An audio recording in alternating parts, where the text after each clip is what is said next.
Most people don't realize this, but Rich Dad, Poor Dad is not really a book about money. It's a book about identity, about fear, about the invisible rules that quietly control how people live their entire lives. And that's exactly why it made so many people uncomfortable. When this book first came out, people expected another motivational message. Something safe, something familiar.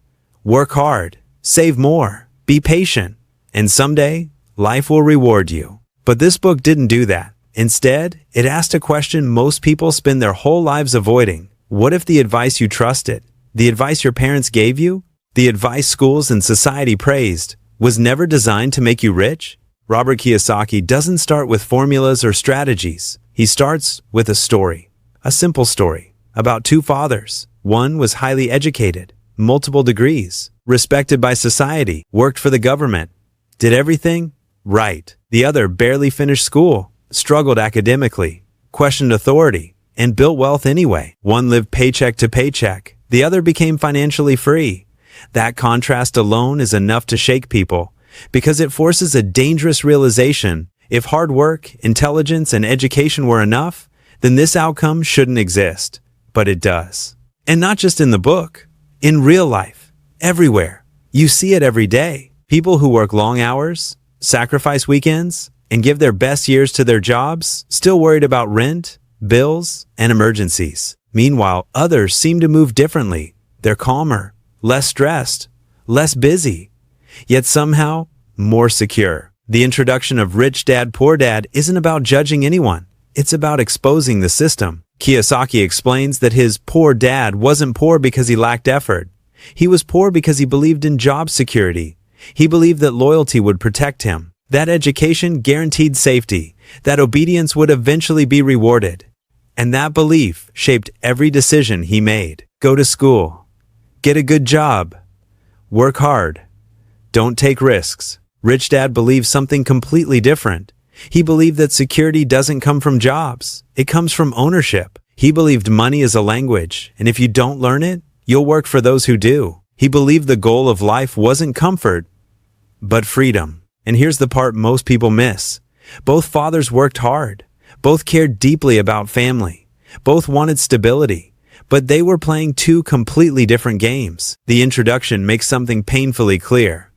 The problem isn't that people don't work hard. The problem is that they work hard for money, instead of learning how money works for them. That one idea threatens everything, because once you understand money, you stop seeing jobs as safety. You stop seeing salaries as success. You stop confusing income with wealth. Most people earn money, but they don't own anything. They increase income, but also increase dependence.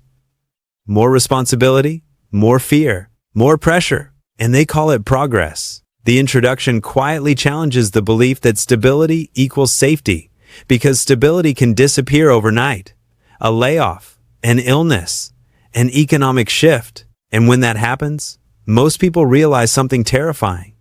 They built their entire life on income, not assets. That's why this book was criticized. That's why it was mocked.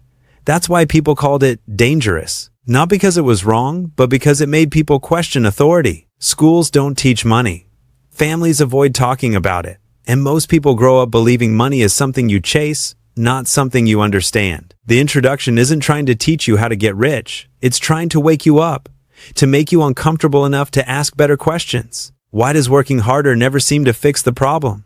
Why does more income never feel like enough? Why does security always feel temporary? Because once you see the game clearly, you realize you were never taught how to win. And that's why Rich Dad, Poor Dad changed millions of lives.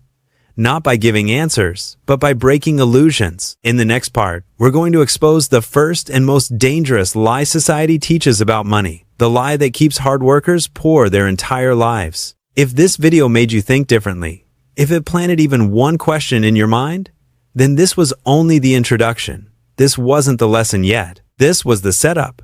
This video was the introduction to Rich Dad, Poor Dad, a book built around 6 core lessons that completely change how people see money, work, and freedom. On the channel, you'll find a full breakdown of this book, lesson by lesson, idea by idea, without hype and without fake motivation. So if you want the real meaning behind the book, not just quotes, not just summaries, you're in the right place. Subscribe and join the Mindfuel family. We don't work harder. We don't chase comfort. We build leverage. We build ownership. We build freedom. And in the next video, we'll begin Lesson 1, the first and most important lesson of the 6, because once you understand the game, you never play the same way again.